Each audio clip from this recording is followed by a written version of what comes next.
আজকে পড়ব নারায়ণ গঙ্গোপাধ্যায় রচিত দাম ছোট গল্প। দাম নারায়ণ গঙ্গোপাধ্যায়ের অন্যতম গল্প।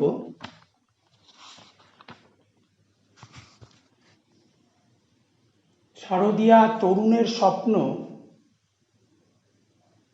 পত্রিকায় এই দাম গল্প প্রথম প্রকাশিত হয়।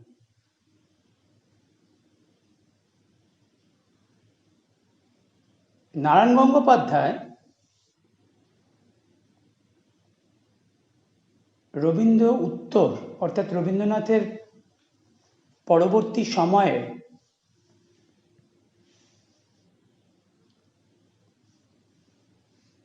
একজন অন্যতম কথা সাহিত্যিক।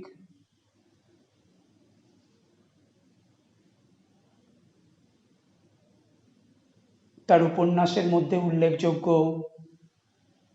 উপনিবেশ, লালমাটি, পদসঞ্চার, বৈতালিক।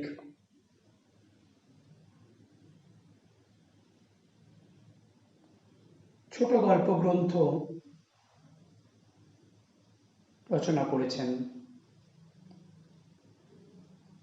তাদের মধ্যে উল্লেখযোগ্য আছে বিধ্বংস, দুঃশাসন, ভাঙা বন্দর। নারায়ণ গঙ্গোপাধ্যায়ের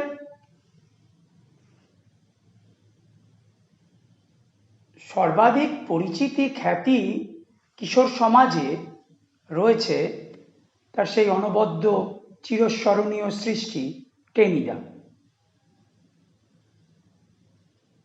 সে টেনিদার যে কীর্তিকলাপ, যা কিশোর মনে রোমাঞ্চ জাগায়, নির্ভেজাল নিষ্পাপ হাসির খোরাক যোগায়।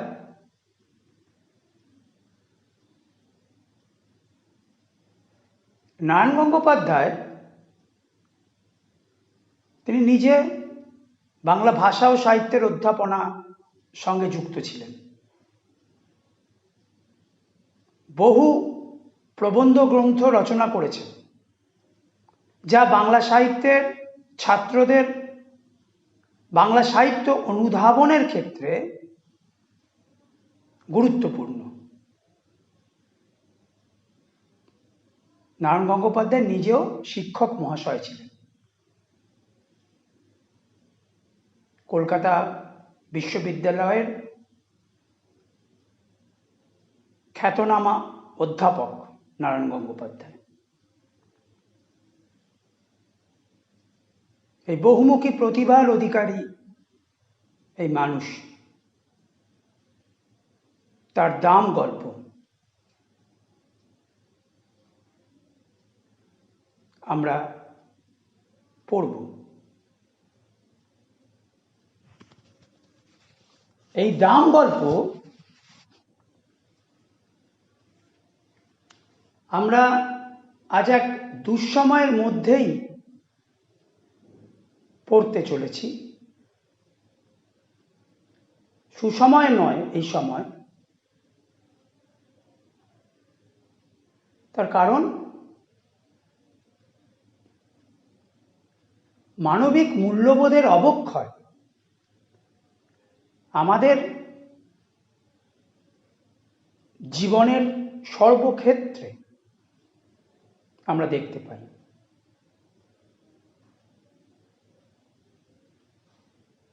আমাদের পরিবার জীবনে সেই মূল্যবোধের অবক্ষয় আমরা দেখতে পাই। আমরা আমাদের যে পিতা মাতা গুরুজন, তাদের প্রতি যে আমাদের দায়িত্ববোধ, কর্তব্যবোধ, শ্রদ্ধা, ভক্তি, সেখানে ফাটল ধরেছে। প্রাচীর উঠেছে। আমরা দেখছি, আমরা দেখে চলেছি যে কিভাবে বৃদ্ধাশ্রমের সংখ্যা বৃদ্ধি পাচ্ছে। সন্তানের দায়িত্ব আমরা পালন করছি না।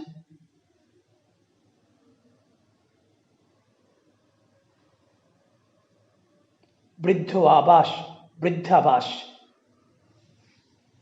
সেখানে ঠাঁই জুটছে বৃদ্ধার।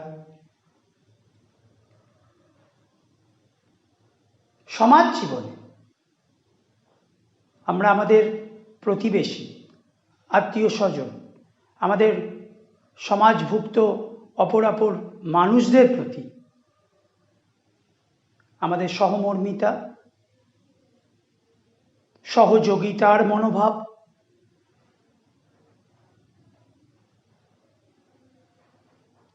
ঘাটতি দেখা যাচ্ছে। আমরা বড় বেশি স্বার্থপর হয়ে উঠেছি। স্বার্থপরতার অসুখে আমরা আক্রান্ত।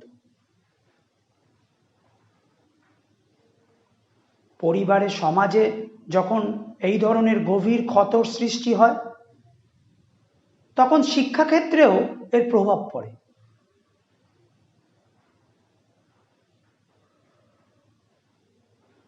আমরা আমাদের শ্রদ্ধেয় শিক্ষাগুরু, তাদের প্রতি আমাদের যে অবিচল নিষ্ঠা, ভক্তি, শ্রদ্ধা, বিনয় থাকা দরকার, থাকা উচিত। আমরা শিক্ষার্থীরা সেক্ষেত্রে সেই আচরণ পালনে ব্যর্থ হচ্ছি। আবার শিক্ষকদের ক্ষেত্রেও শিক্ষার্থীদের প্রতি তাদের যে দায়, দায়িত্ব, কর্তব্য, সেখানেও কিন্তু নানা রকম বিচ্যুতি দেখা যাচ্ছে। সামগ্রিক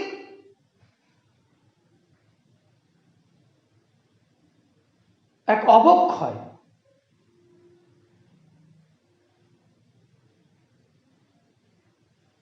আমরা বাস করছি। এই সময় দাঁড়িয়ে মূল্যবোধের গল্প, দাম, ওই মূল্যবোধকে ফিরিয়ে আনতে হবে। তাহলেই আমাদের সম্পর্ক, আমাদের সমাজ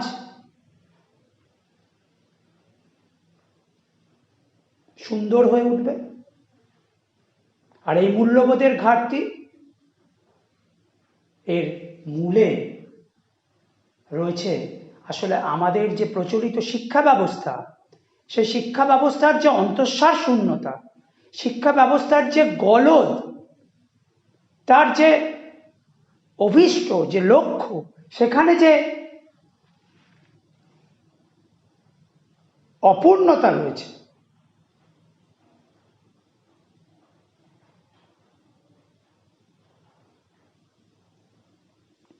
সেই শিক্ষা ব্যবস্থার ত্রুটির দিক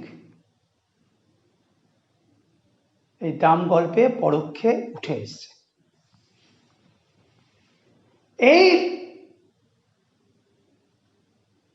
প্রেক্ষিতে আমরা দাম গল্প পাঠ করব, বুঝতে চাইব।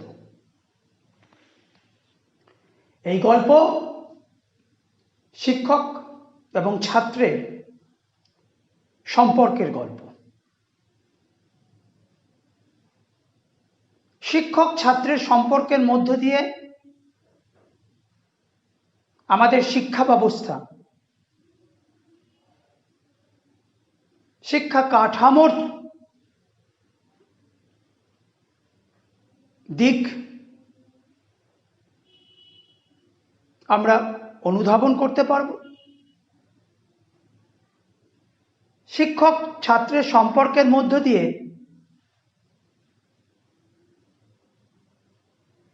মূল্যবোধের অবনমন, আবার মূল্যবোধের জাগরণের দৃষ্টান্ত আমরা প্রত্যক্ষ করতে পারব।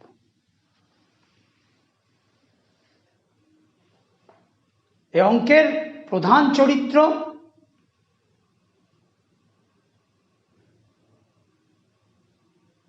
যিনি গল্পের কথক, যিনি তার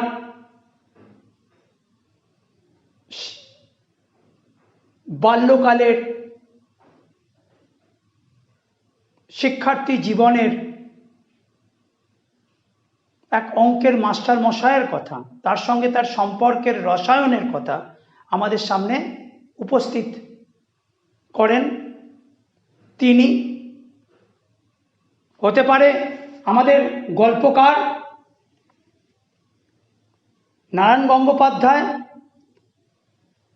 তার ব্যক্তি জীবনের আত্মপ্রক্ষেপণ ঘটেছে, অর্থাৎ তার ব্যক্তি জীবনের কথা উঠে এসছে, তার ছাত্র জীবনের কথা উঠে এসছে।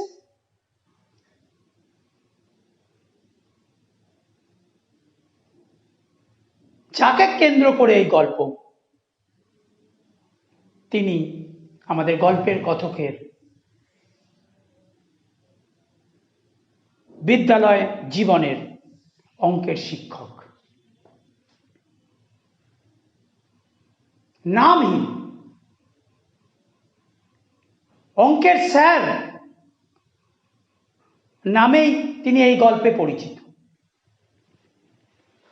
আসলে এই অঙ্কের স্যার, তাকে নামে চিহ্নিত করা হয়নি, তার কারণ এই অঙ্কের স্যার আমাদের গ্রাম বাংলায়, আমাদের পশ্চিম বাংলার প্রতিটি প্রান্তরে আমরা তাকে হয়তো খুঁজে পাব, দেখতে পাব।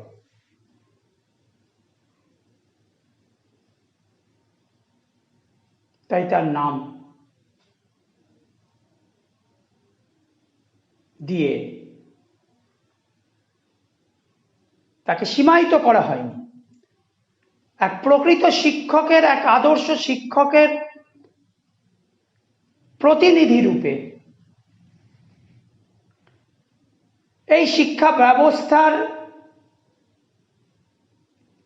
একজন অংশগ্রহণকারী অর্থাৎ শিক্ষক রূপে তাকে হাজির করা হয়েছে গল্পে।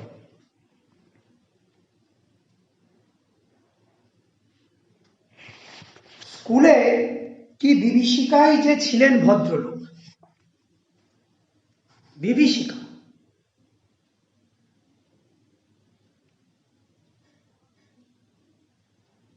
অর্থাৎ সেই অঙ্কের স্যার, অঙ্কের শিক্ষক আমাদের গল্পের কথক এবং তার সহপাঠীদের কাছে যেন মূর্তিমান আতঙ্ক ছিলেন।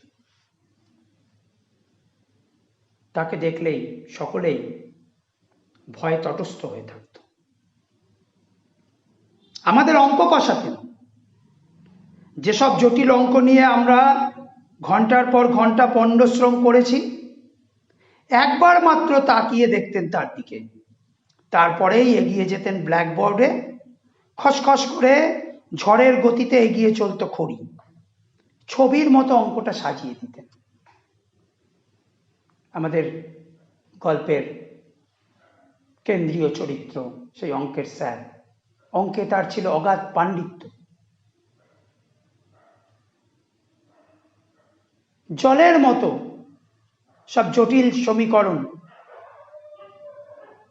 অঙ্কের জটিল প্যাঁচ পয়জার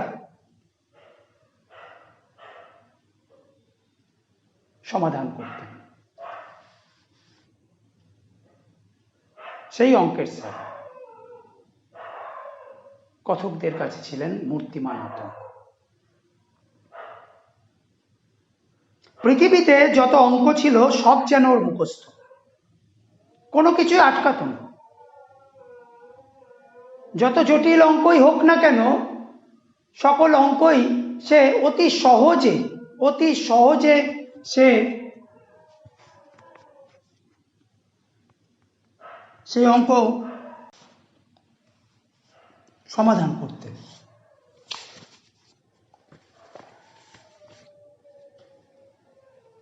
অঙ্কে যারা 100-র মধ্যে 100 পায়, ওর ভয়ে তারাই তটস্থ হয়ে থাকতো। আর আমাদের মতো যেসব অঙ্ক বিশারদের টেনে টুনে কুড়িয়েও উঠতে চাইতো না, তাদের অবস্থা সহজেই কল্পনা করা যেতে পারে। প্রকাণ্ড হাতের প্রচণ্ড চর খেয়ে মাথা ঘুরে যেত, কিন্তু কাঁদবার জো ছিল না। চোখে এক ফোঁটা জল দেখলেই ক্লাস ফাটিয়ে হুঙ্কার ছাড়তেন। পুরুষ মানুষ হয়ে অঙ্ক পারিস না, তার উপর কাঁদতে লজ্জা করে না?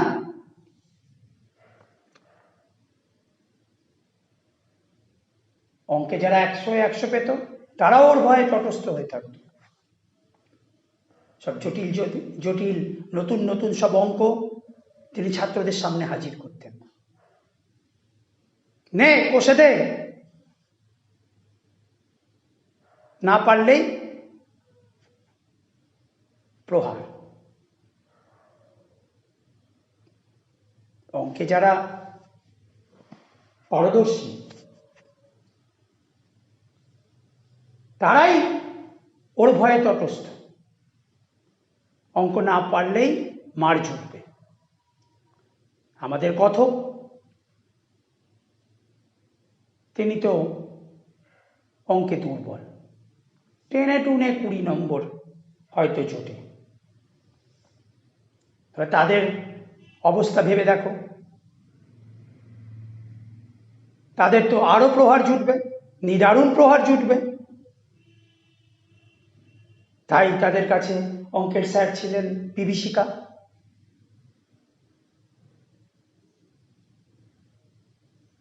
কিন্তু অঙ্কের স্যার এই যে শাসন করতেন, প্রহার করতেন,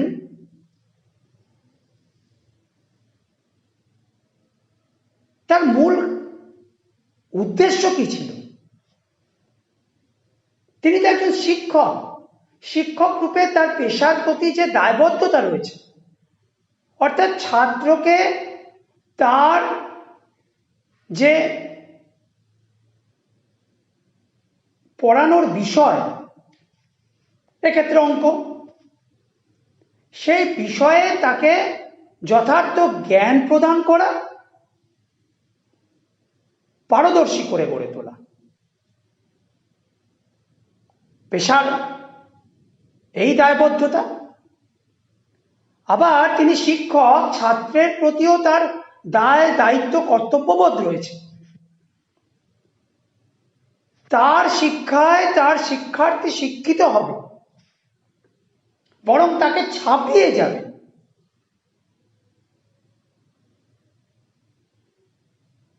একজন শিক্ষকের তো সেখানেই গর্ব, তার ছাত্র তার পাঠ গ্রহণ করবে, জীবনে প্রতিষ্ঠিত হবে।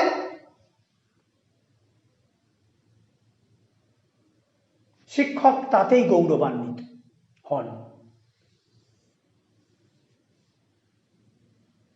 আমাদের অঙ্কের স্যার প্রহার, শাসন যাই করুক না কেন, তারও কিন্তু মূল উদ্দেশ্য ছিল আসলে শিক্ষার্থীকে ওই অঙ্কে পারদর্শী করে গড়ে তোলা। মারতেন আর বলতেন কাঁদলে যে পুরুষ মানুষ হয়ে অঙ্ক পারিস না, লজ্জা করে না?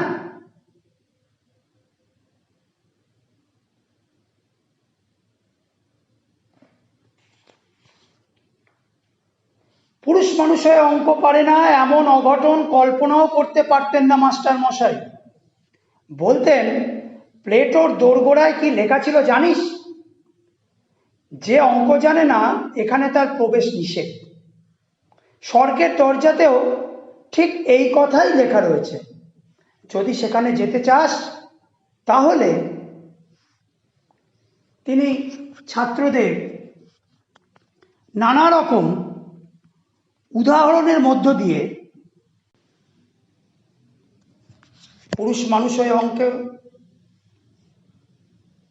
দুর্বলতা, অঙ্কে ভীতি, কোনো মতেই তিনি এটাকে মেনে নিতে পারতেন না। নানা রকম উদাহরণের মধ্য দিয়ে তিনি অনুপ্রাণিত করতে চাইতেন। তিনি সক্রেতাসের যে শিষ্য প্লেটো, সে প্লেটোর উদাহরণ, প্লেটোর দৃষ্টান্তের কথা, প্লেটোর উদ্ধৃতির কথা ক্লাসে তুলে ধরতেন ছাত্রদের সামনে। জানিস প্লেটো কি বলেছিল? যে অঙ্ক জানে না এখানে তার প্রবেশ নিষেধ। সক্রেতাসের শিষ্য সেই গ্রিক দার্শনিক প্লেটো তার গুরুর মতোই, সক্রেতাসের মতোই যুক্তিবাদকে তিনি জীবনে গ্রহণ করেছিলেন। এই যুক্তিবাদ তার অন্যতম অঙ্গ হচ্ছে গাণিতিক শৃঙ্খলা। যুক্তিবাদ, গাণিতিক শৃঙ্খলা, সেখান থেকেই তো আসলে কার্যকারণের যে জ্ঞানের চর্চা তা আয়ত্ত করা যায়। প্লেটো সেই রিপাবলিক গ্রন্থ রচনা করেছিলেন, যেখানে এক সুন্দর এক প্রজাতন্ত্র স্থাপিত হবে। তার ইস্তেহার রচনা করেছেন সেই রিপাবলিকে। যুক্তিবাদ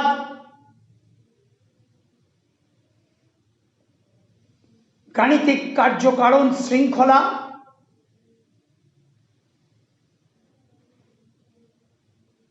তার সপক্ষে ছিলেন প্লেটো।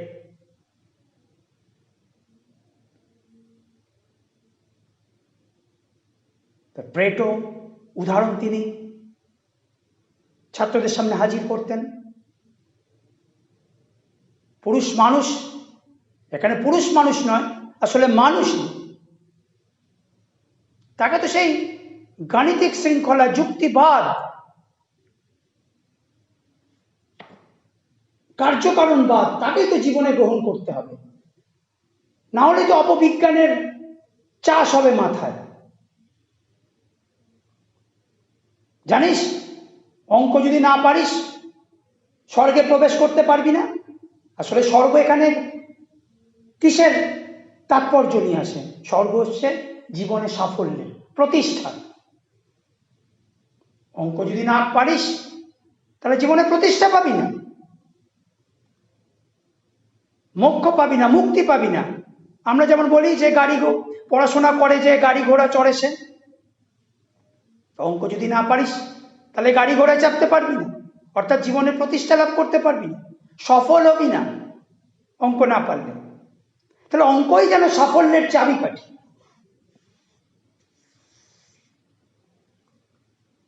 আমরা জানি আমাদের যে প্রচলিত শিক্ষা ব্যবস্থা, সেই শিক্ষা ব্যবস্থায় তার কিছু গলদ আছে, ত্রুটি আছে।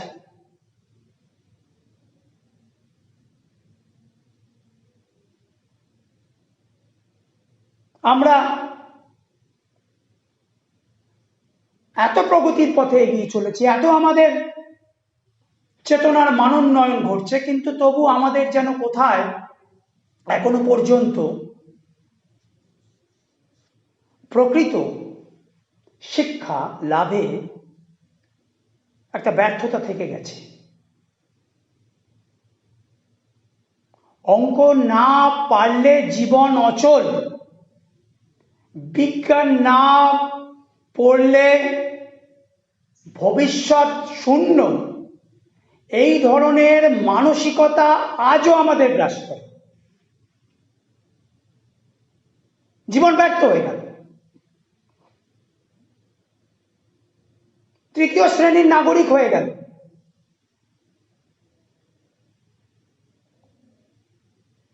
এই ধরনের মনন মানসিকতা আজও আমাদের মধ্যে বাসা বেঁধে আছে। তাহলে অঙ্কের মাস্টারমশাইয়ের কথার মধ্যে যা প্রতিধ্বনিত হচ্ছে, প্রতিফলিত হচ্ছে, একদিকে হচ্ছে অঙ্কের মধ্যে দিয়ে যুক্তিবাদ, অঙ্কের মধ্য দিয়ে বৈজ্ঞানিক চেতনার উন্মেষ ঘটা, যা আমাদের প্রগতির পথে সহায়তা করবে, সাফল্যের দোরগোড়ায় নিয়ে যাবে আমাদের। আবার যদি আজকের পার্সপেক্টিভে আমরা বিচার করি, অঙ্ক না পারলে তো জীবন অচল, এই ধরনের একটা মানসিকতা আমাদের মধ্যে কিন্তু কাজ করে।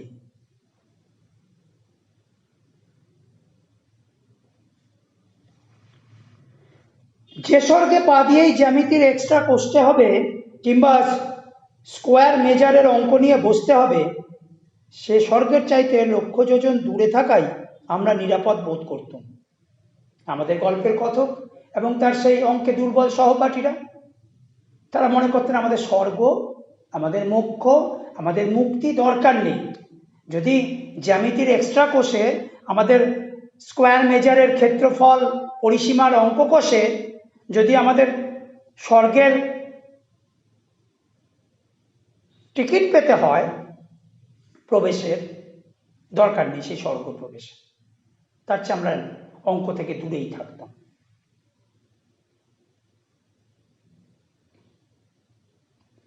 ম্যাট্রিকুলেশনের গণ্ডি পার হয়ে অঙ্কের হাত থেকে রেহাই পেলুম। ম্যাট্রিকুলেশন, এখন যেমন আমরা বলি মাধ্যমিক, তখন মাধ্যমিকের সমতুল পরীক্ষা ছিল ম্যাট্রিকুলেশন। তো আমাদের গল্পকথক ম্যাট্রিকুলেশনের গণ্ডি পার হয়েছেন, অঙ্কের হাত থেকে রেহাই পেলুম। যাক বাবা, আর অঙ্ক করতে হবে না, আর অঙ্ক কষতে হবে না, আর সেই জটিল সমীকরণ মাথায় চেপে বসবে না, আর সেই অঙ্কের স্যারের বিভীষিকা আমাদের আতঙ্কিত করবে না। অঙ্কের হাত থেকে রেহাই পেলুম, মাস্টার মশাইয়ের হাত থেকেও রেহাই পেলুম। কিন্তু অঙ্কের সেই বিভীষিকা মন থেকে গেল না। MA পাশ করার পরেও স্বপ্ন দেখেছি পরীক্ষার লাস্ট বেল পড়ো, অথচ একটা অঙ্কও আমার মিলছে না। মাস্টার মশাই গার্ড হয়ে একবার আমার সামনে এসে দাঁড়িয়েছেন, দু চোখ দিয়ে তার আগুন ঝরছে।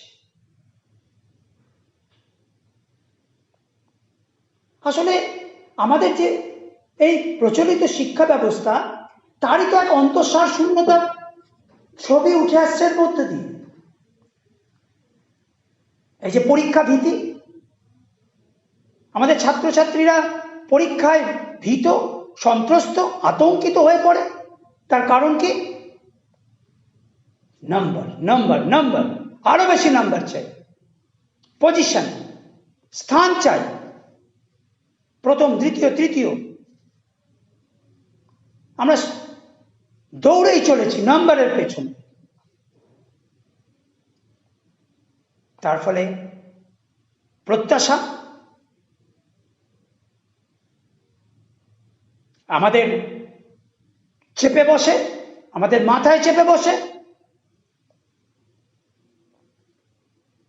আমরা নাম্বার পেছনে ছুটে চলি, আমরা ডিগ্রি অর্জনের পেছনে ছুটে চলি।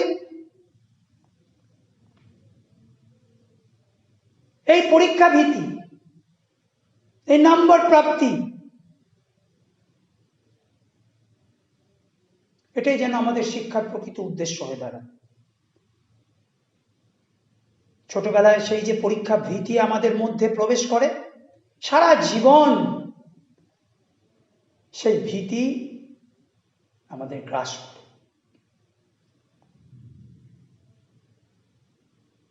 আমরা সফল হতে চাই, সাফল্যই আমাদের জীবনের মূল মন্ত্র। আমরা ব্যর্থতাকে ভয় পাই, ব্যর্থতাকে গ্রহণ করি না।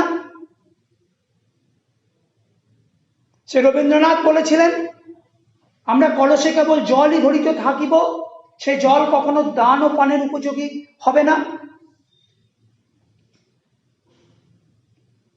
আমরা তো কলসিতে জল ভরছি, অর্থাৎ আমরা একের পর এক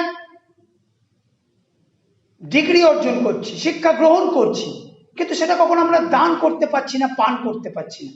অর্থাৎ সেই শিক্ষা আমাদের কিন্তু কখনোই আত্মশক্তি যোগাচ্ছে না, আত্মসাহস যোগাচ্ছে না, বল যোগাচ্ছে না। ব্যর্থতায় আমরা মুষড়ে পড়ছি, ব্যর্থতার ভয়ে, পরাজয়ের ভয়ে আমরা মনে করছি জীবন শেষ, বেঁচে থাকার মূল্য শেষ। এক আতঙ্কর পেছনে আমরা ছুটে চলেছি। তাহলে সেই ছোটবেলার সেই পরীক্ষা ভীতি, সেই অঙ্কের ভীতি পরবর্তীকালেও কতককে তাড়া করে বেরিয়েছে। এটা তো আসলে আমাদের যে প্রচলিত শিক্ষা ব্যবস্থা তারই তো তৈরি।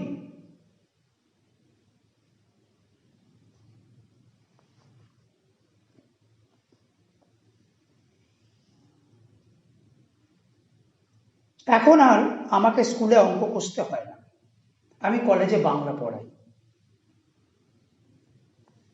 এখন স্কুলের গণ্ডি, কলেজের গণ্ডি পার করে সে আমাদের গল্পকথক তার ছাত্র দশাকে পার করে এখন তিনি নিজেই একজন শিক্ষক, কলেজে বাংলা পড়ান। একদিন একটি পত্রিকার পক্ষ থেকে ফরমাস এলো, আমার ছোটবেলার গল্প শোনাতে হবে। ওরা নিজেরা ছাড়া ওদের কাগজের বিশেষ পাঠক নেই, কয়েকটি ঘরোয়া মানুষের কাছে ঘরোয়া গল্প বলবো। কাগজ কলম নিয়ে বসে গেল। একটা পত্রিকা আমাদের গল্প কথককে অনুরোধ জানালেন, কলেজের মাস্টারমশাইকে অনুরোধ জানালেন যে আমাদের ম্যাগাজিনে একটা লেখা দিন না, একটা লেখা ছাপাই আপনার। প্রথমে একটু অরাজি ছিলেন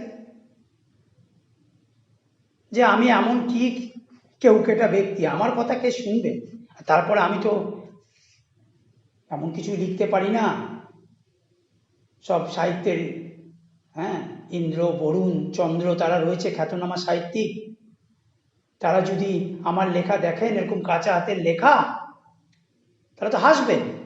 কিন্তু যখনই দেখলেন যে না, পত্রিকাটা বেশি সার্কুলেশন নেই, অর্থাৎ বেশি মানুষের কাছে পৌঁছয় না, ওই কয়েকজন পরিচিত মানুষের মধ্যেই পত্রিকার ব্যাপ্তি, তখন ঠিক আছে রাজি হয়ে গেল। তাদের অনুরোধ ফেলতে পারলাম না, কথক গল্প লেখার জন্য কাগজ কলম নিয়ে বসলাম। মনে এলো মাস্টার মশাইয়ের কথা, লিখলুম তাকে নিয়ে।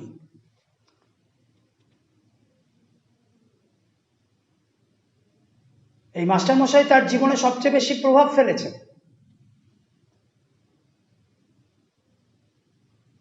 সেই ছোটবেলার মূর্তিমান আতঙ্ক হয়ে তাকে যেন এখনো মাঝে মাঝে নিদ্রাহীন করেন, মাঝে মাঝে বিভীষিকা রূপে ধরা দেন। তাকে নিয়ে এই রচনা করলেন।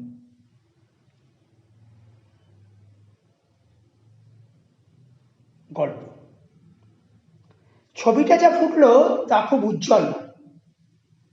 লেখবার সময় কল্পনার খাত কিছু মিশিয়ে নিলুম, সেটা বলাই বাহুল্য। সেই সঙ্গে সদুপদেশও একটু বর্ষণ করেছিল। মূল কথাটা এই ছিল, অহেতুক তাড়না করে কাউকে শিক্ষা দেওয়া যায় না।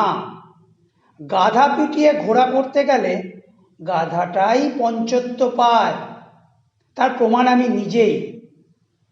মাস্টারমশাই আমাকে এত প্রহার করেও অঙ্ক শেখাতে পারেননি, বরং যা শিখেছিলুম তাও ভুলেছি।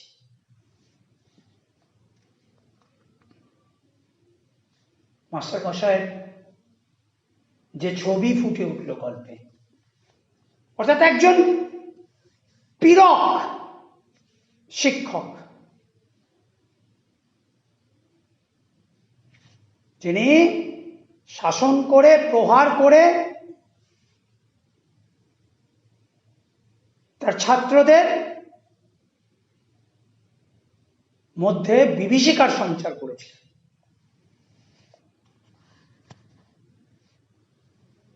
মাস্টারমশাইয়ের ছবি উজ্জ্বল ছবি নয়, এক মূর্তিমান প্রপীড়কের ছবি।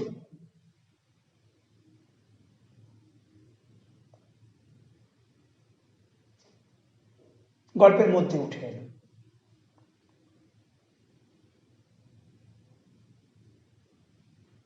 রবীন্দ্রনাথ আমাদের শিক্ষা ব্যবস্থা সম্পর্কে বলেছিলেন, পুরাতনের ঢালাই করিতেছি নতুনের ছাঁচে। আমরাও আমাদের যে শিক্ষা ব্যবস্থা, সেখানে আমরা কি দেখছি? সে রবীন্দ্রনাথের তোতা কাহিনী যে গল্প, এখানে আমরা প্রাসঙ্গিক রূপে উল্লেখ করতে পারি। তোতা কাহিনী গল্পে বনের তোতা সে মুক্ত নীল আকাশে ডানা মেলে ঘুরে বেড়াতো, গাছে গাছে বসতো, গাছের ফল খেত। রাজা ভাবছে আমার ফলের অপচয় ঘটছে, তোতাটার তো কোনো শিক্ষা নেই, ওকে উচিত শিক্ষা দিতে হবে। বুনো তোতা, ওকে প্রকৃত শিক্ষায় শিক্ষিত করতে হবে, পুঁথির শিক্ষায় শিক্ষিত করতে হবে। তোতাকে বন্দি করা হলো, তার জন্য সোনার খাঁচা গড়ে উঠল। সমস্ত পুঁথিকর, পণ্ডিত, লিপিকর তারা সবাই মিলে বসলেন, তোতাকে পুঁথির শিক্ষা দেবেন। লিপিকররা তারা লিপি করে চলেছেন। পণ্ডিত তার এক হাতে কলম, এক হাতে সরকি, তাই নিয়ে সেই পুঁথি জোর করে তোতাকে গলদ্ধকরণ করানো হল, গেলানো হল। তারপর একদিন দেখা গেল তোতা নড়েও না, চড়েও না।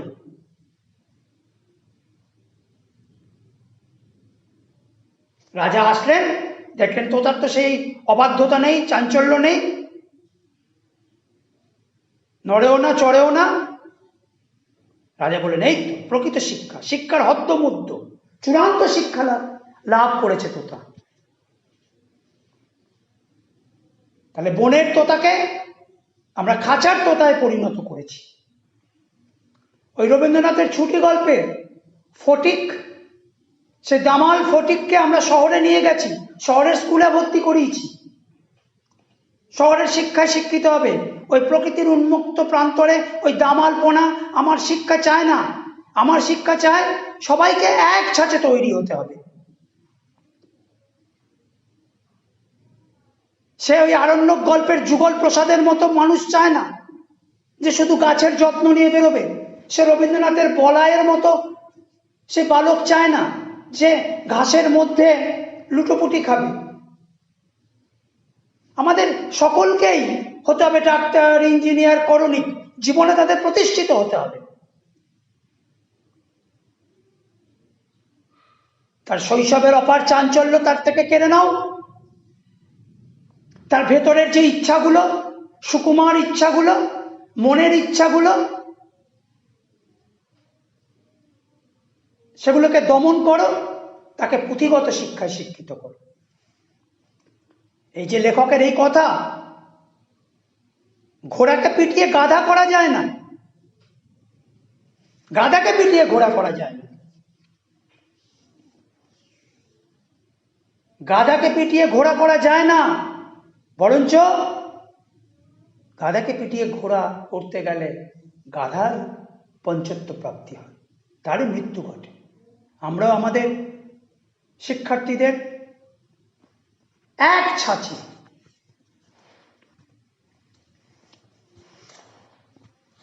আমরা ঢালতে চাইছি, তার ইচ্ছাগুলোকে আমরা দমন করছি, তাকে আমরা ওই আমাদের শেখানো বুলি বলানোর জন্য আমরা খাঁচার তোতায় পরিণত করতে চাইছি। তা সেই শিক্ষা ব্যবস্থার অন্তঃসার শূন্যতা উঠে আসছে এই গল্পের মধ্য দিয়ে। লেখক লিখছেন, কথক বলছেন, শিক্ষক মহাশয় আমাকে এত প্রহার করেও অঙ্ক শেখাতে পারেনি, বরং যা শিখেছিলাম তা ভুলেছি। তার কারণ সেই শেখার মধ্যে কোনো আনন্দ ছিল না। সেই গতানুগতিক শিক্ষা আমাদের উপর চাপিয়ে দেওয়া হয়েছে। একটি গল্প রচনা করলেন।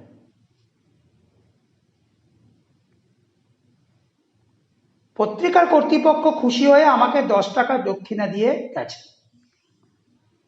মাস্টারমশাইয়ের কাছ থেকে এইটুকুই আমার নগদ লাভ। মাস্টারমশাইয়ের কাছ থেকে আমরা এটুকুই নগদ লাভ। এই যে বাক্যটি আমরা পড়লাম, আসলে এর মধ্যেও কিন্তু একটা তাৎপর্য রয়েছে। আমরা শিক্ষা, আমাদের প্রকৃত উদ্দেশ্য কিছু একটা লাভ করা, নগদ লাভ করা।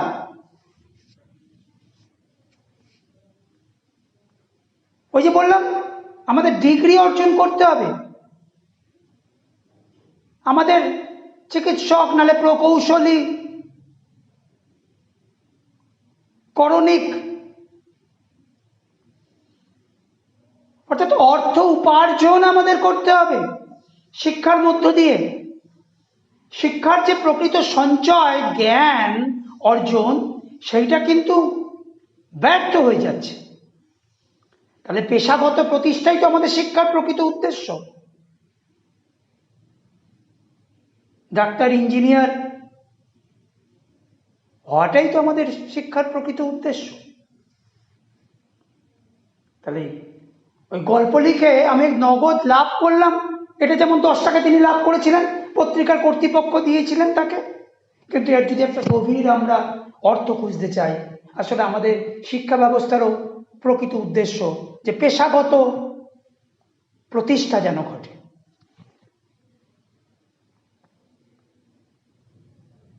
শিক্ষা আমরা সঞ্চয় করছি,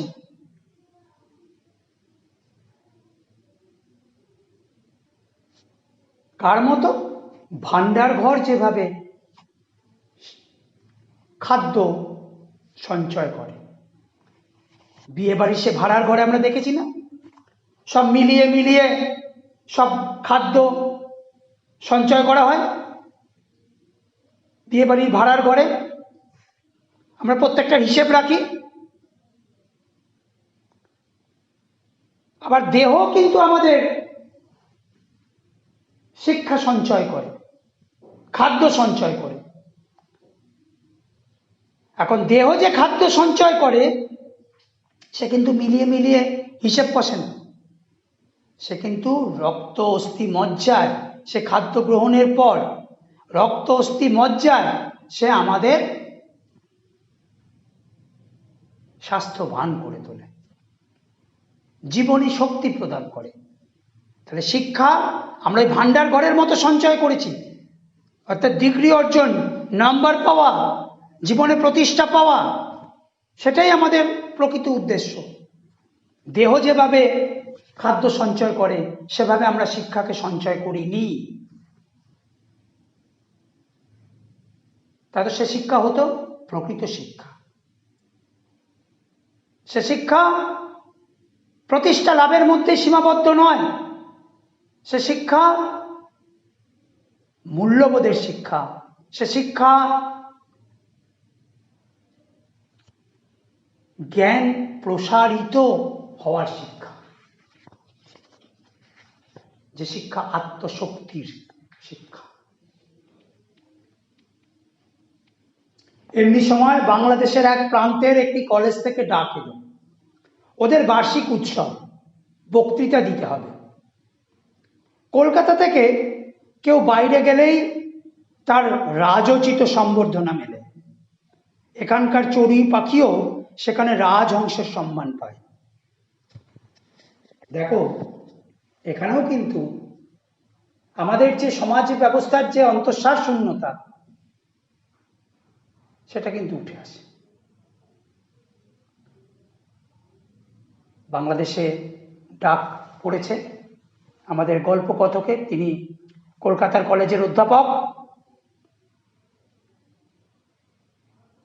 এখানকার চড়ুই পাখিও সেখানে রাজহংসের সম্মান পায়।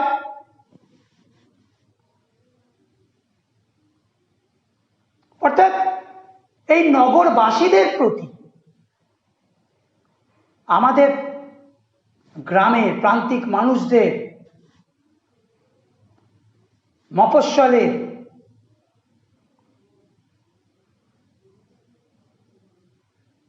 একটা কিন্তু আকর্ষণ রয়েছে। নগরের যে নকল আভিজাত্য, তাদের যে শিক্ষার ভরং, মেকিপনা, অহংবোধ, তাতে কিন্তু আমরা আবিষ্ট হই, আকৃষ্ট হই। আসলে দুর্ভাগ্যজনকভাবে একথা সত্য, আমরা আমাদের নিজেদের সত্তাকে ভুলে গিয়ে আমরা কিন্তু সকলেই কিন্তু নগরবাসী হতে চাই। মনে মনে কিন্তু এই স্বপ্ন লালন করি যে আমরা যেন নগরবাসী হই, নগরের যেন আমরা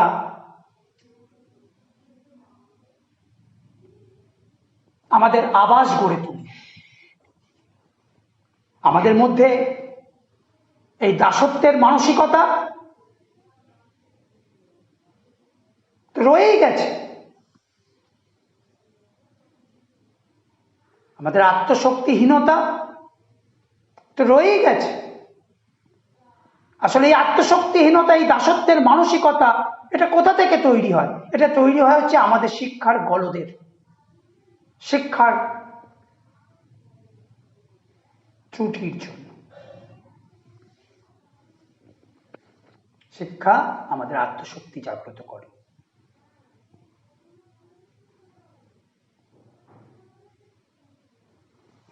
আমাদের কথকের ডাক পড়েছে বাংলাদেশে, এক কলেজে তাদের বার্ষিক উৎসবে ডাক পড়েছে, বক্তৃতা দিতে হবে। নগরবাসী আমাদের কথক অধ্যাপক সেখানে বক্তৃতা দেবেন। কলকাতা থেকে বাবু আসছেন, তিনি জ্ঞানের ভান্ডার।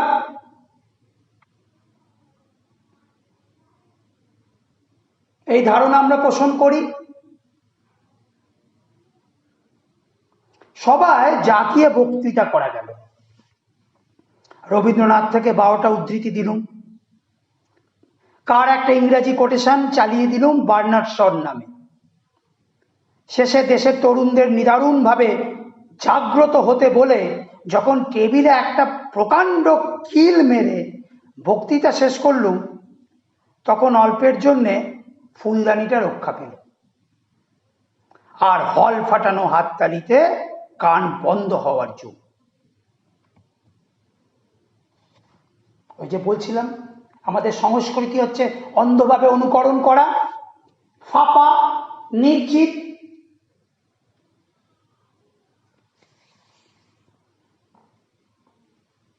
আমাদের নিজেদের কথা বলার কিছু নেই।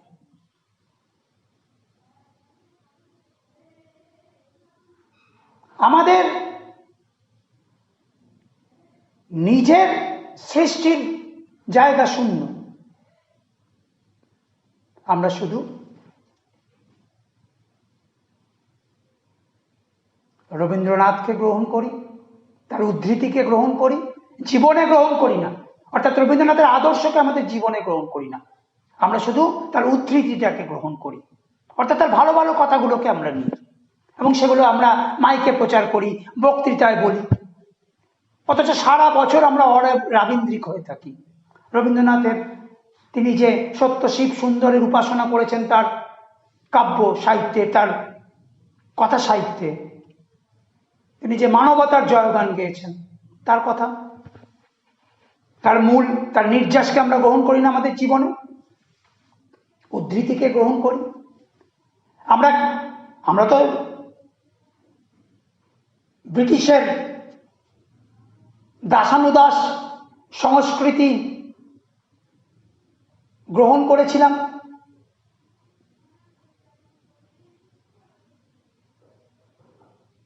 সেই আত্মশক্তিহীন অন্ধ অনুকরণ যে প্রিয়তা, তা তো আজও আমরা লালন করে চলেছি।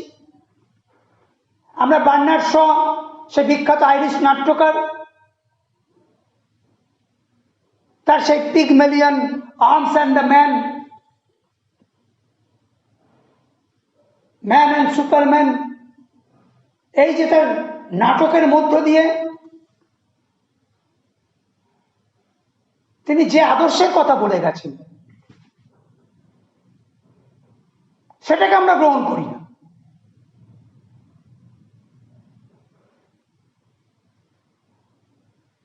আমরা বার্নার্ড শ, রবীন্দ্রনাথ, আমরা শেক্সপিয়ার, আমরা সব তাদের উদ্ধৃতিকে গ্রহণ করি।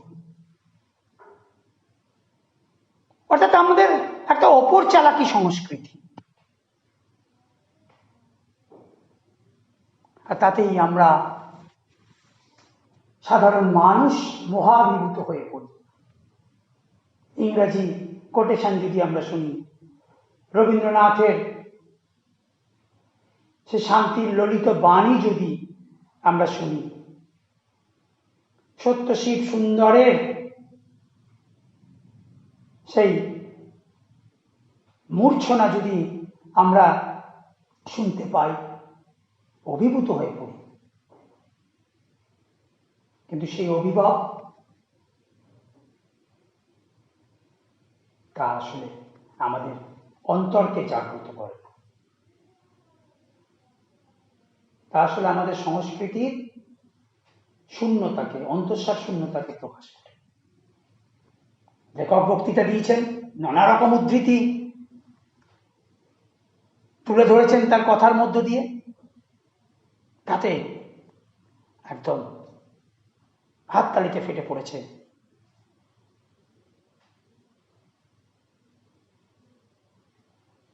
যদিও মনে মনে জানি এই একটি সর্বার্থ সাধক বক্তৃতাই আমার সম্বল। রবীন্দ্র জন্মোৎসব থেকে বন মহোৎসব পর্যন্ত এটাকেই এদিক ওদিক করে চালিয়ে দিই। হ্যাঁ, ওটাই আমি বলছিলাম, ওই একই বক্তৃতা রবীন্দ্রনাথের জন্মদিনেও চলে, আবার বন মহোৎসবে বৃক্ষরোপণের অনুষ্ঠানেও চলে। আসলে তো আমরা কুপমণ্ডুক, আমাদের তো সেই জ্ঞানের বিস্তৃতি নেই, আমরা ধার করে চলি।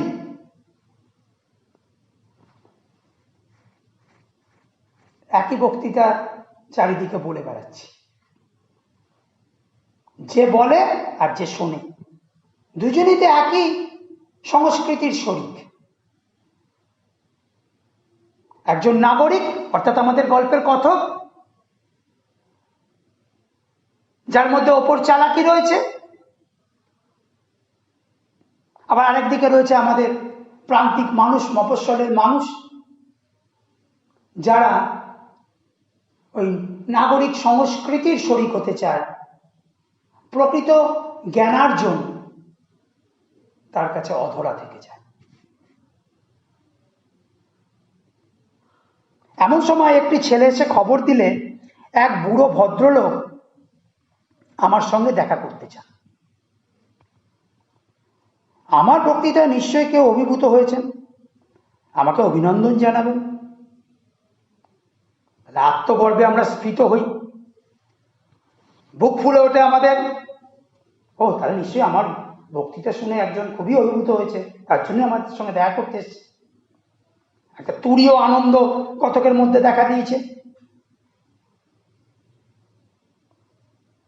পুলকিত চিত্তে আমি বললুম, আচ্ছা চলো, আমি যাচ্ছি।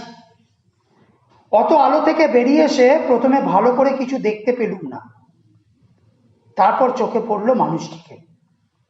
কুঁজো লম্বা চেহারা, মাথার সাদা চুলগুলি চিকমিক করছে। ডাকলেন, সুকুমার। আমি চমকে উঠল, আমার মনটাকে অদ্ভুতভাবে দুলিয়ে দিল। স্মৃতির অন্ধকার থেকে একটা ভয়ের মৃদু শিহরণ আমার বুকের ভিতর দিয়ে বয়ে গেল। ওই একটি মাত্র ডাক, সুকুমার।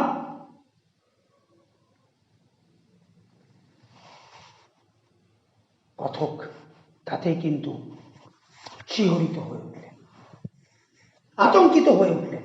আরে, এই ডাক তো তার চেনা, এই ডাকে তো তিনি বারে বারে আতঙ্কিত হয়েছেন। কত রাত বিনিদ্র থেকেছেন সেই আতঙ্কে, ঘুমহীন সেই রাতে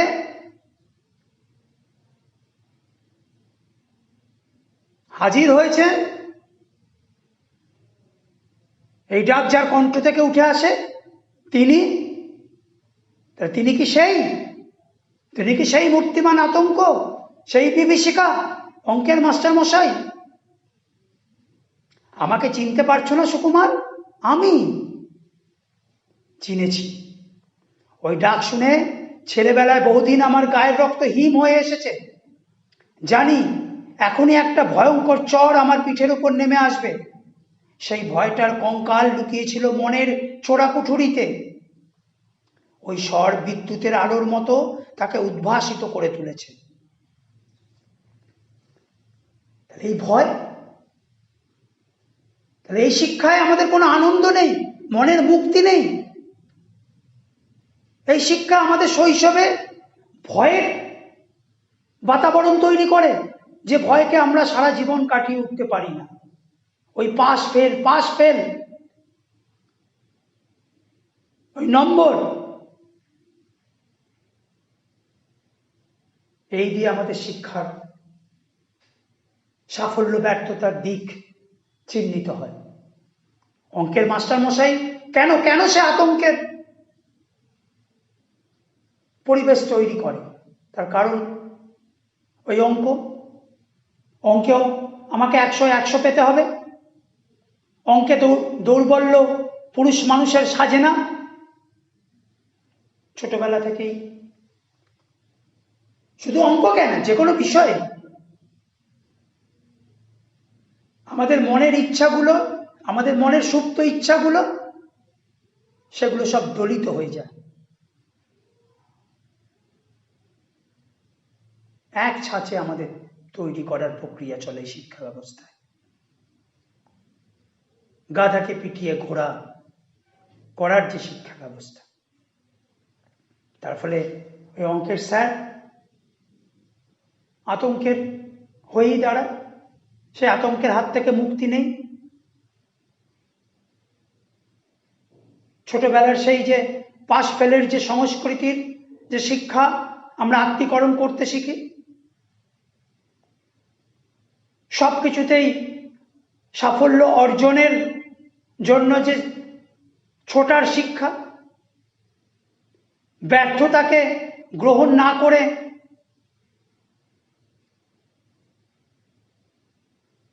পরাজয়কে বরণ না করে শুধুমাত্র সাফল্যের পেছনে ছুটে চলার যে শিক্ষা, আর তা অর্জন করতে না পারলে যে জীবন ব্যর্থ, এই যে মনোভাব তৈরি করে যে শিক্ষা, সেই শিক্ষাই আসলে ছোটবেলা থেকে আমাদের মধ্যে আতঙ্ক সৃষ্টি করে। সব বিষয়ে আমাদের পারদর্শী হতে হবে, সব বিষয়ে আমাদেরকে তুখর হতে হবে।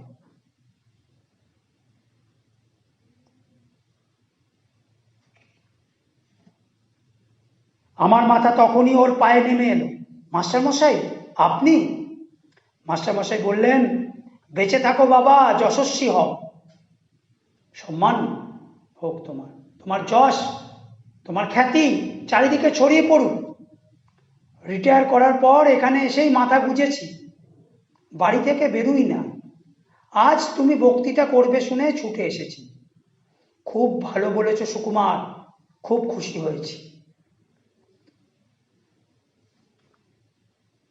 মাস্টারমশাই তার ছাত্র সুকুমার বক্তৃতা দিতে আসবেন, এই কথা শুনে অবসর গ্রহণ করেছেন, এখন তিনি বৃদ্ধ, ছুটে এসছেন।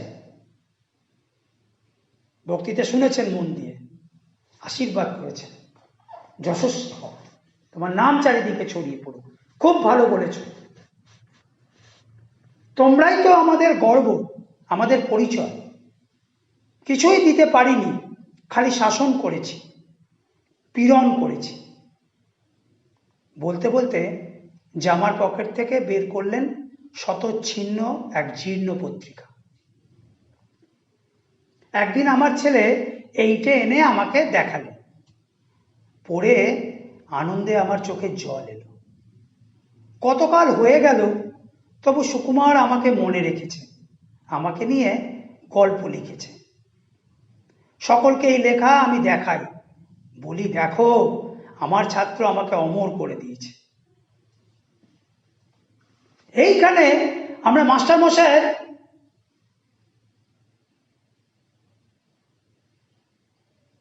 এক অন্য এক বিপরীত স্বভাবে মাস্টার মশাই আমাদের সামনে ধরা দিল। যে মাস্টার মশাইকে সুকুমার তার জবানিতে আমাদের সামনে হাজির করেছেন এতক্ষণ, অর্থাৎ মূর্তিমান আতঙ্ক, বিভীষিকা,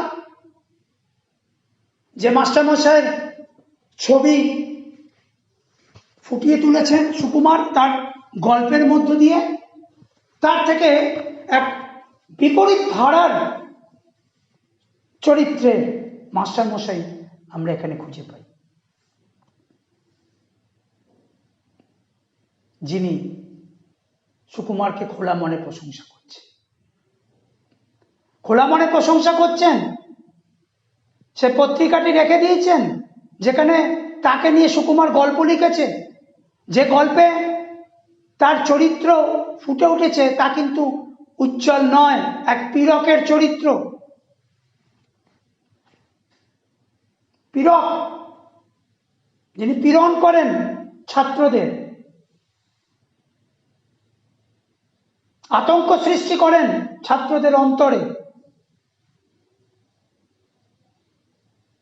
গাধাকে মেরে ঘোড়া করতে চান।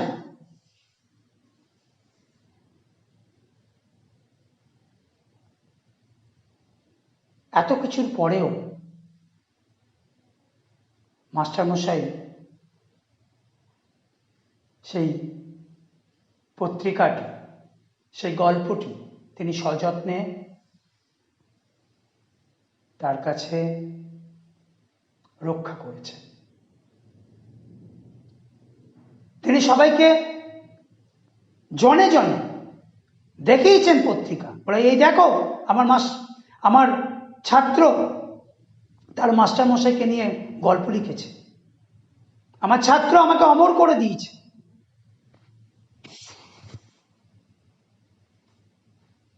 মাস্টার মশাইয়ের মধ্যে কিন্তু কোনো সুকুমারের প্রতি বিরাগ সৃষ্টি হয়নি, প্রতিহিংসা পরায়ণ হয়ে ওঠেননি তিনি, সুকুমারকে দু কথা শোনাতে আসেননি, বরং তিনি উদার মনের পরিচয় দিলেন। মাস্টারমশাইয়ের মধ্যে একটা স্নেহশীল মানুষের পরিচয় আমরা পাচ্ছি।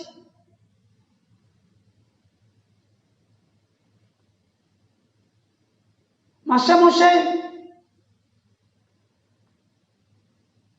একজন ছাত্র দরদি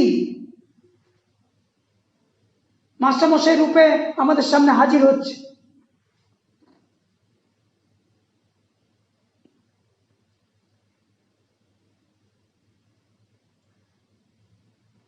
মুহূর্তে আমার জিভ শুকিয়ে গেল, লজ্জায় আত্মগ্লানিতে আমার মাটিতে মিশে যেতে ইচ্ছে করলো। সুকুমারের মধ্যে অনুশোচনা দেখা দিল। আরে, যে মাস্টারমশাইকে আমি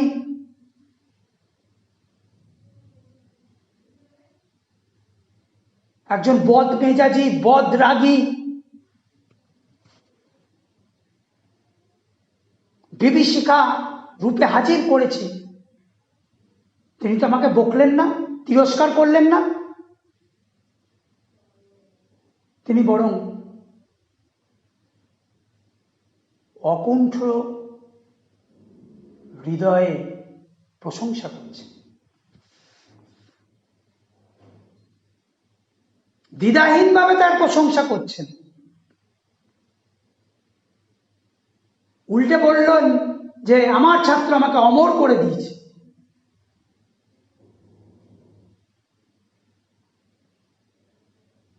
অনুশোচনা দেখা দিল সুকুমারের মধ্যে।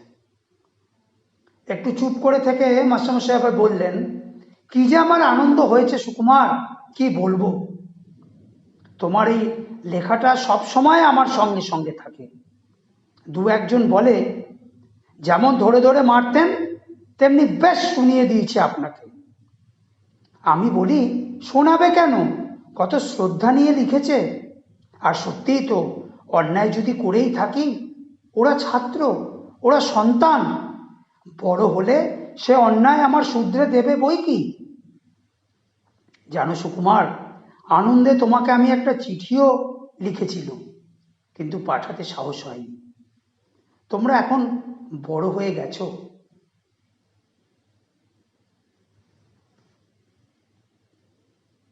মাস্টারমশাইকে তার অনেক প্রতিবেশী বন্ধু বলেছে, দেখেছ, তখন তো মারধর করতে, প্রহার করতে, দেখো ঠিক শুনিয়ে লিখে দিয়েছে। মাস্টারমশাই তিনি বলছেন যে কেন শুনিয়ে লিখে দেবেন, আমি তো অনেক ভুল করতেই পারি। আমি যদি প্রহার করে শাসন করে যদি ভুল করে থাকি, ওরা শুধরে দিয়েছে। এই যে আত্মসমালোচক, নিজেকে নিজে সমালোচনা করা, আমরা তো অহংয়ে স্ফীত। আমরা নাগরিক মানুষ, আমাদের যে গল্পকথক তিনিও তার অহংকারে স্ফীত, আত্মতুষ্ট। ওই বার্নার্ড শয়ের উদ্ধৃতি ধার করেন, রবীন্দ্রনাথের উদ্ধৃতি ধার করেন, কলকাতার চড়ুই পাখি রাজহংসের সম্মান লাভ করার জন্য শিক্ষার অহমিকা প্রকাশ করেন। কিন্তু আমাদের মাস্টারমশাই, ওই সাধারণ স্কুলের মাস্টারমশাই, তিনি কিন্তু তার প্রতি যে সমালোচনা করা হয়েছে পরোক্ষে, তাকে কিন্তু তিনি উদার মনে, খোলা মনে গ্রহণ করেছেন। তার কারণ তার মধ্যে সেই অহং নেই। নিজের ভুল ত্রুটি গ্রহণ করার মতো হৃদয়ের ঔদার্য রয়েছে।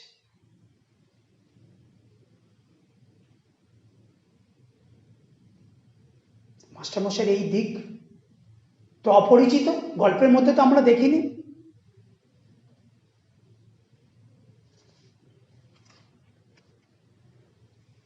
আর বলতে পারলেন না, দেখলুম মাস্টারমশাইয়ের চোখ দিয়ে জল পড়ছে। মনে হলো স্নেহ, মমতা, ক্ষমার এক মহাসমুদ্রের ধারে এসে দাঁড়িয়েছি। তাহলে স্নেহ, মমতা, ক্ষমার এক মহাসমুদ্র, এক বিপরীত চিত্র। একদিকে ছিল তখন এক বিভীষিকা, আর এখন দেখছি করুণার পারাবার। স্নেহ, মমতা, ক্ষমা তার চরিত্রের আধার হয়ে উঠল। ছাত্র স্নেহ, সন্তান স্নেহে তিনি সুকুমারকে আশীর্বাদ করলেন। সন্তানের ভুল ত্রুটি আমরা যেমন অভিভাবকরা পরম মমতায় শুধরে দিই,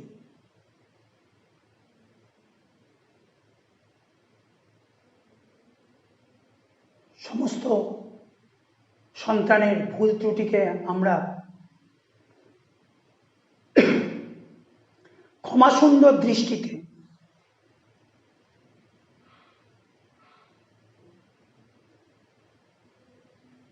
মাফ করে দিই,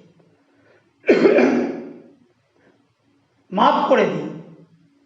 তেমন সেই স্নেহ, মমতা, ক্ষমার এক মহাসমুদ্র হয়ে উঠছেন মাস্টারমশাই। সুকুমারের প্রতি স্নেহ, মমতার চোখে জল চলে এলো। সেই স্নেহ কোটি মণিমাণিক্য দিয়ে যার পরিমাপ হয় না, এই স্নেহ কোটি মণিমাণিক্য রত্ন দিয়ে স্নেহ কেনা যায় না। স্নেহর তুল্য মূল্য হয় না। মণিমাণিক্য, সেই মমতা যার দাম সংসারের সব ঐশ্বর্যের চাইতে বেশি, সেই মমতা। সংসারের তো অনেক ঐশ্বর্য,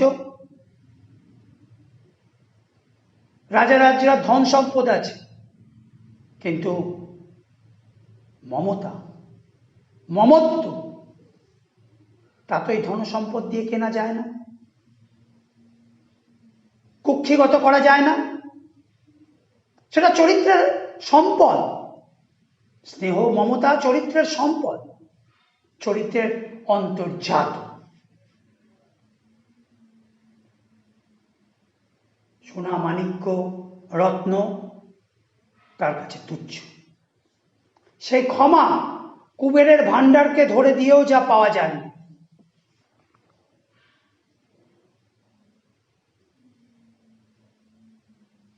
যিনি ক্ষমা করেন তার চরিত্রের ঔদার্য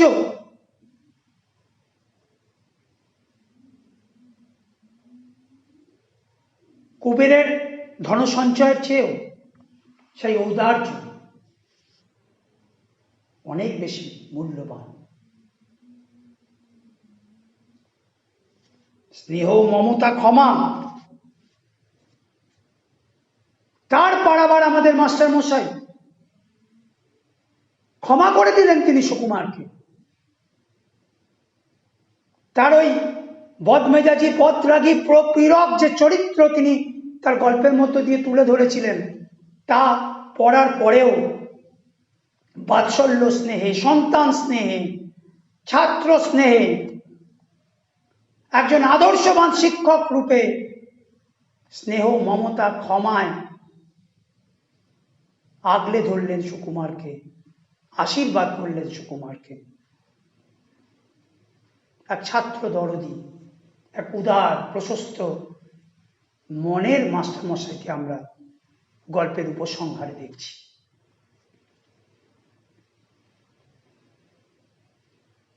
আমি তাকে 10 টাকায় বিক্রি করেছিল, এ অপরাধ আমি বইব কি করে, এ লজ্জা আমি কোথায় রাখব।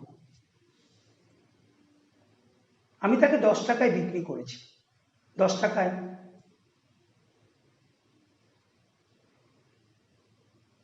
ওই পত্রিকায় এক গল্প লিখেছিলাম 10 টাকার বিনিময়ে। 10 টাকা আমি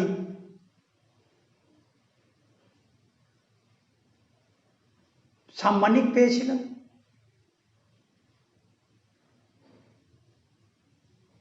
নিজেকে অপরাধী মনে হচ্ছে।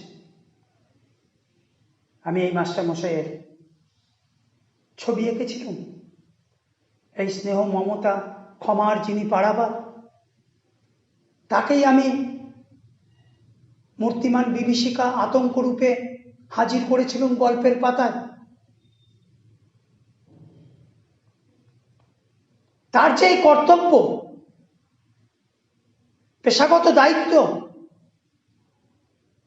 শিক্ষক রূপে দায়বদ্ধতা, তার আড়ালে যে স্নেহ মমতা উদার মানুষটি ছিল, সেটা তো আমি খুঁজে পাইনি, দেখতে পাইনি।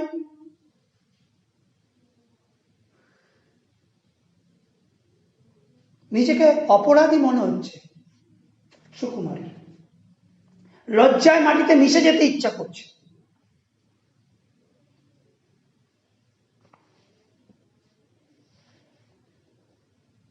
গল্পের এখানেই পরিসমাপ্তি। সুকুমারের এই আত্মানুশোচনার মধ্য দিয়ে,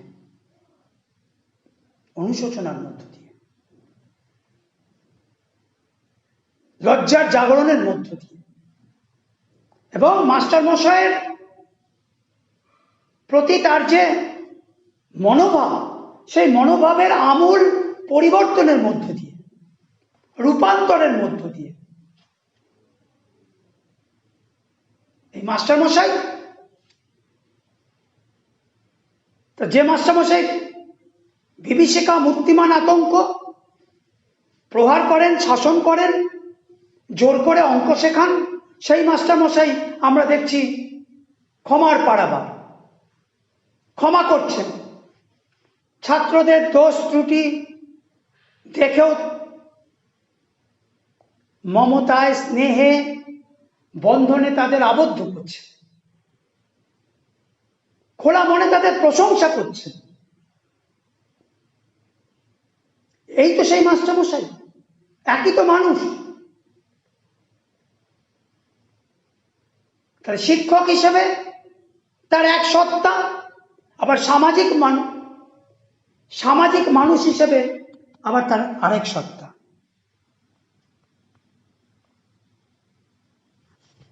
এই যে দুই সত্তার যে দ্বন্দ্ব, আসলে ইনি কিন্তু একজনই। মাস্টারমশাই তো একজনের একক ব্যক্তি। আসলে মাস্টারমশাই এই যে আমাদের যে প্রচলিত শিক্ষা ব্যবস্থা, সেই শিক্ষা ব্যবস্থায় তাকেও কিন্তু ওই পীড়কের ভূমিকায় হাজির করানো হয়। তিনিও এই শিক্ষা ব্যবস্থার এক বাই প্রোডাক্ট। আমরা যেমন শিক্ষার্থীরা, যেমন আমরা তোতার পরিণতি আমাদের হয়, খাঁচা মধ্যে আমাদের স্থান হয়, বন আমরা হারিয়ে ফেলি, আমাদের মুক্তি হারিয়ে ফেলি, আমাদের নীল আকাশ হারিয়ে ফেলি, তেমন মাস্টারমশাই তাকেও হতে হয় সেই প্রপীড়ক। তাকেও ওই শিক্ষার্থীকে মেরে ধরে তাকে সে সাফল্যের চূড়ায় তাকে পৌঁছে দিতে হয়।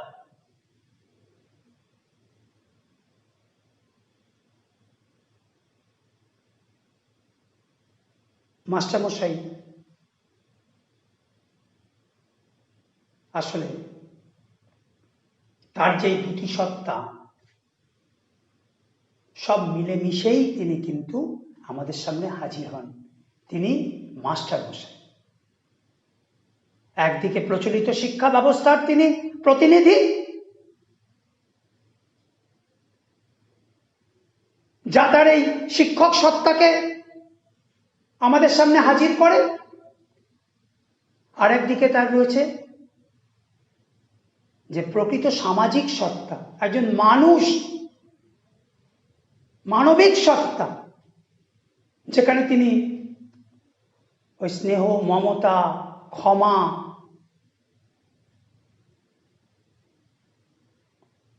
আত্ম অহংকার শূন্য এক মানুষ।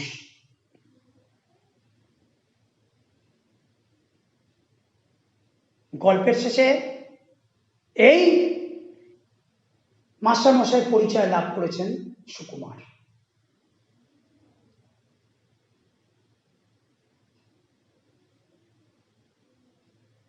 সুকুমার অঙ্কে টেনে টুনে 20 পেতেন কি পেতেন না। মাস্টারমশাইয়ের কাছে তিনি অঙ্কের শিক্ষায় পারদর্শী হয়ে ওঠেননি, কিন্তু মাস্টারমশাইয়ের কাছে আসলে কিন্তু তিনি জীবনের প্রকৃত শিক্ষাটা লাভ করলেন। জীবনের প্রকৃত শিক্ষা স্নেহ, মমতা, ক্ষমা। জীবনের প্রকৃত শিক্ষা অহংকার শূন্যতা।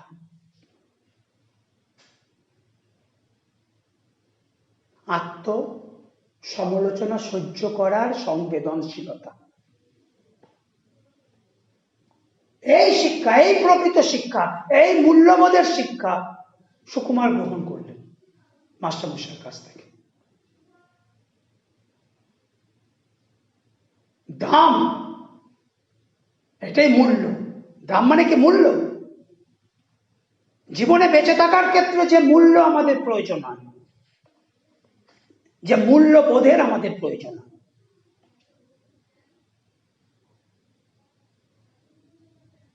উদারতা, স্নেহশীলতা, দয়াদ্রতা, মমত্ব, অহংশূন্যতা,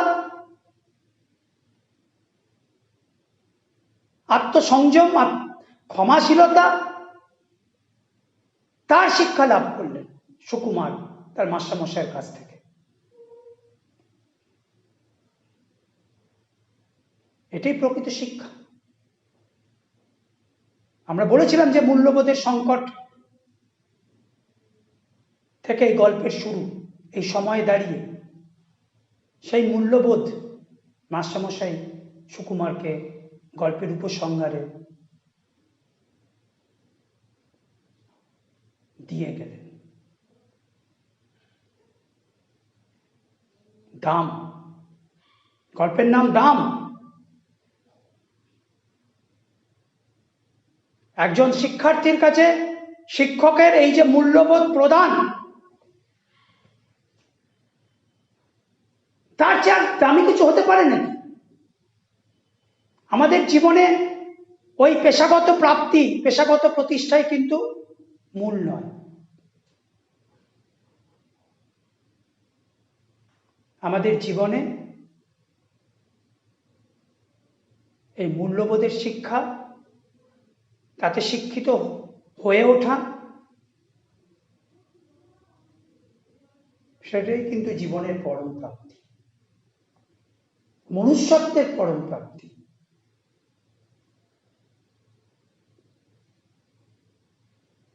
10 টাকা নগদ লাভ করেছিলেন,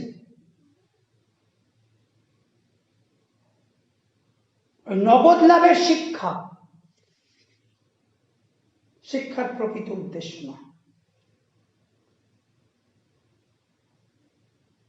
মূল্যবোধের শিক্ষা লাভ করাই শিক্ষার প্রকৃত উদ্দেশ্য।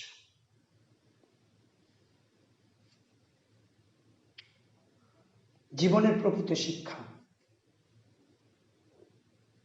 পুঁথিগত শিক্ষার জগৎ থেকে সমাজ জীবনের, ব্যক্তি জীবনের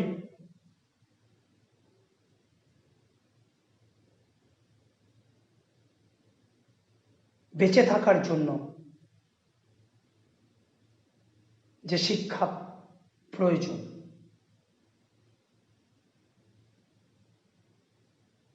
কিভাবে বেঁচে থাকা, মানুষের মতো মানুষ হয়ে বেঁচে থাকার জন্য যে শিক্ষা প্রয়োজন, সেই শিক্ষাই কিন্তু দিয়ে গেলেন আমাদের মাস্টার মশাই।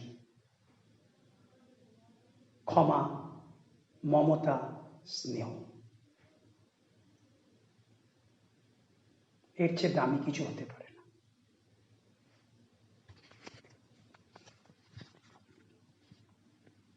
বল এবার